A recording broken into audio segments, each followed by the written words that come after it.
سلام بچه اومدیم با قسمت سوم، یعنی مرحله سومش بازی شتاب 3. الان اومدیم براتون داره ویدیو رو لایک کنین، اگه کانال ما رو دنبال کنین خیلی ممنون میشیم.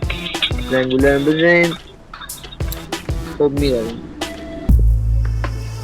هدف این ویدیو که به شما بگیم که مثلا اون مقصدی میخوایم بریم پارک کنیم کجاست که گمراه نشید.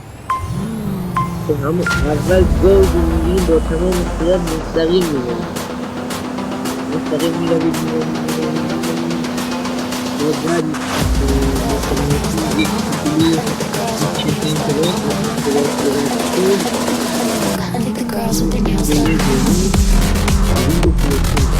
و اونجا پارک